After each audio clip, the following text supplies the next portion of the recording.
Hey guys எல்லாம் எப்படி இருக்கீங்க? இந்த நம்பர்லேருந்து கால் பண்ணி சாவடிக்கிறான். கிட்டத்தட்ட ஒரு 15-20 ஓடிபி அடித்து தள்ளிட்டான்.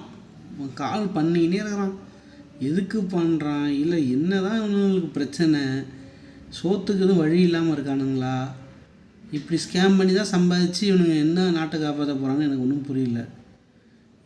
சரி இதை வோடாஃபோன்காரன்கிட்ட கேட்போம், யாரா கால் பண்ணுறாங்க என்னடான்னு கேட்கலான்னு பார்த்தாக்கா கடைசி வரைக்கும் கஸ்டமர் கேர் கனெக்டே பண்ண முடியாது தலைவரே அப்படின்ட்டுருக்கானுங்க.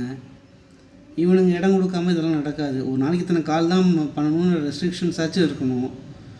அசால்ட்டாக அந்த எக்ஸாக்டாக எஸ்ஸு கடைசியில் அந்த டீ அதெல்லாம் கரெக்டாக அந்த இதெல்லாம் போட்டு அப்படியே அடித்து தள்ளிட்டு இருக்கிறானுங்க. நாங்கள் என்ன தான் பண்ணுறது? எங்களால் ஒன்றும் முடியல. 3 வருஷம் முடி இதே மாதிரி வந்துச்சு.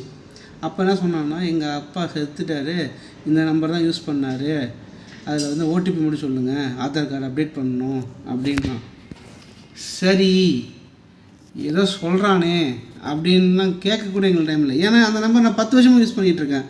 நான் ஃபஸ்ட்டு எங்கள் வீட்டில் எனக்கு மொபைல் வாங்கி கொடுத்த டைம்லேருந்து நான் அந்த நம்பரை யூஸ் பண்ணிகிட்ருக்கேன்.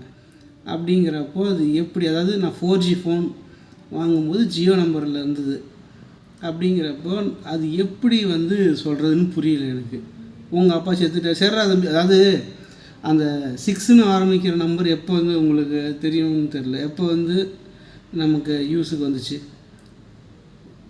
என்ன தான் பண்ணுறது ஒன்றும் புரியல. இவனுங்களை மேய்க்கிறது ஒரு கஷ்டமாக இருக்குது. என்ன பண்ண போகிறோமோ ஒன்றும் புரியல. இன்னும் வாழ்க்கை எப்படியே போகுது. நம்ம வாழ்க்கை எப்படி போயிட்டுருக்கு நமக்கு தெரியுது. ஆனால் உட்காந்துக்கிட்டு நான் இந்த ஸ்கேம் மெசேஜ் அனுப்பி விட்டுட்டு ஓடிபி கேட்குறதுக்கு மட்டும் இவங்களுக்கு எங்கேருந்து தான் உடம்புல அந்த கூச்சம் அச்சம் இல்லாமல் பண்ணுறோன்னு தெரில.